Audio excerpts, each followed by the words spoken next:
What's going on YouTube? It's Onelegwonderr, and in today's video we're going to be answering my most asked question. How did I lose my leg? Chances are if you're seeing this video, you might have seen me on TikTok before. If you haven't, I'll link my TikTok below and be sure to give me a follow. Anyways, I've made several videos on TikTok before and I'm always getting asked, how did you lose your leg? What happened, dude? Yo, why'd they cut your leg off? So I figured it would just be easier for me to make a YouTube video and talk about it here. If you guys are interested in seeing more content on YouTube, be sure to subscribe and comment and let me know what kind of content you want to see in the future. Oh yeah, and don't forget to like the video.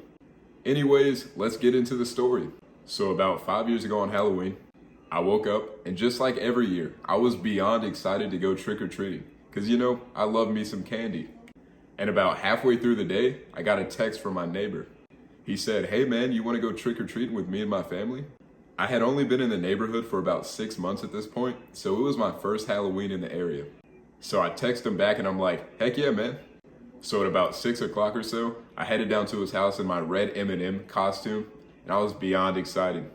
Oh yeah, funny story. I got the costume from a lady who happened to just be driving by me while I was walking outside one day. She was like, hey, I got this costume. You want it? And I was like, yeah, I know, it's kind of sus, but that's what happened. Back to the story. I got to my neighbor's house and we hopped in the car and started driving around to different neighborhoods. At the end of the night, we had a crap load of candy, but before we headed home, we decided to make a stop to his cousin's house. We got there and we were chilling or whatever, and his cousin's like, hey, yo, y'all want to stay the night? So we're like, yeah, of course. So I called my mom. I'm like, hey mom, can I stay the night down here? She's like, sure, be safe. The rest of the night was mad fun. We did karaoke, we watched movies. Yo, it was a straight vibe. The next morning, we woke up and the whole house had got TP'd. Apparently, my friend's cousin's sister's friends pulled up in the middle of the night and decided to throw toilet paper everywhere. Yo, I'm talking they were on some Patrick Mahomes type beat. Anyways, of course, the parents wanted us to help clean up, which obviously was no problem. As I was walking around to clean up the toilet paper, I started getting pains in my right leg. Now, I didn't tell anyone about the pain. I don't know if anyone can relate, but being a chubby kid, oftentimes people look at you and they're like, wow, this kid is lazy. So I didn't want anyone to think that I was just trying to get out of cleaning up.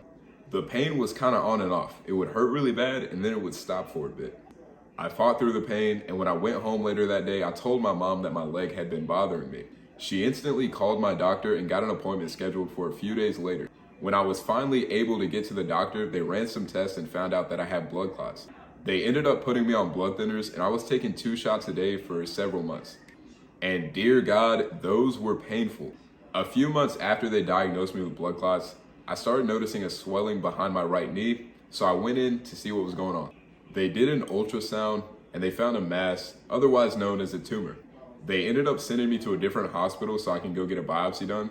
I remember the doctor came in there with like this 9-inch needle and was like, I'm gonna put this in the back of your knee. And I was like, bruh. So she puts the needle in, starts wiggling it around, and I'm trying my best to hold back these tears. She takes it out, and I kid you not, she goes, hey, do you mind if I put this back in? Like, yeah, I mind. What?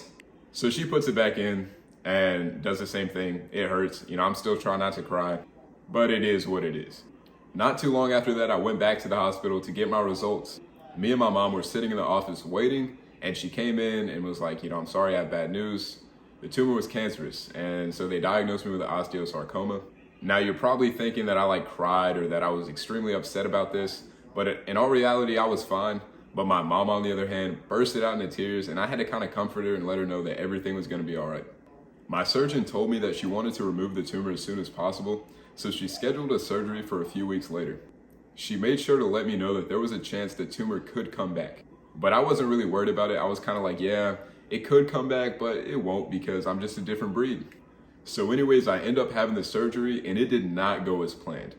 Eventually the tumor was able to be removed, but the surgery lasted like 20 plus hours.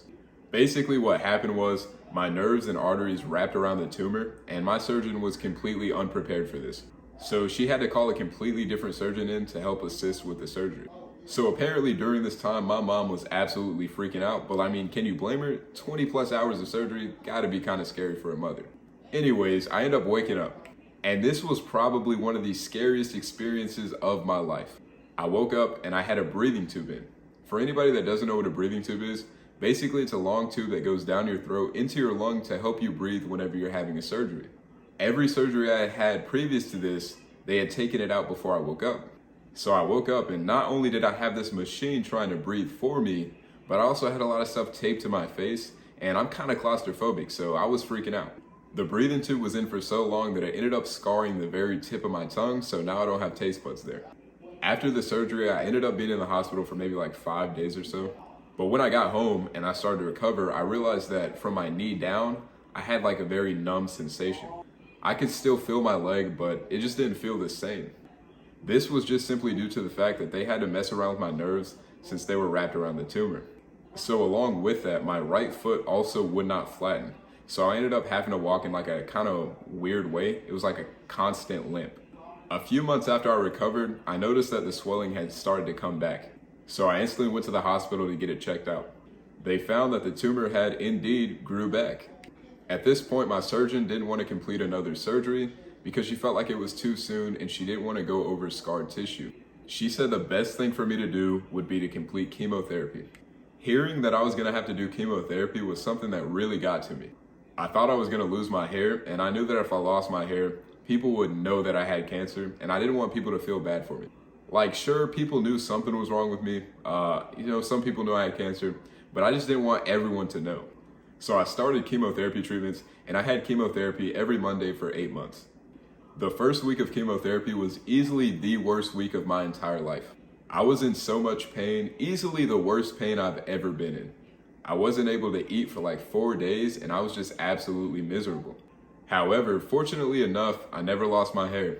After about 8 months of chemotherapy, I made the decision to quit my treatments.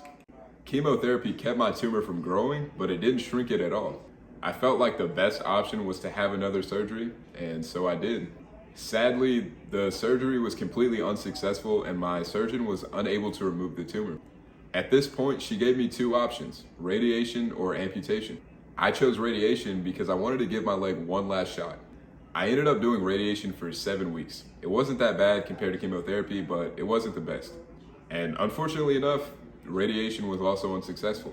So I was left with one option, amputation. And that's the story on how I lost my leg. At the end of the day, everything happens for a reason, and you've got to keep your head up and make the best of every situation. Thank you guys for watching.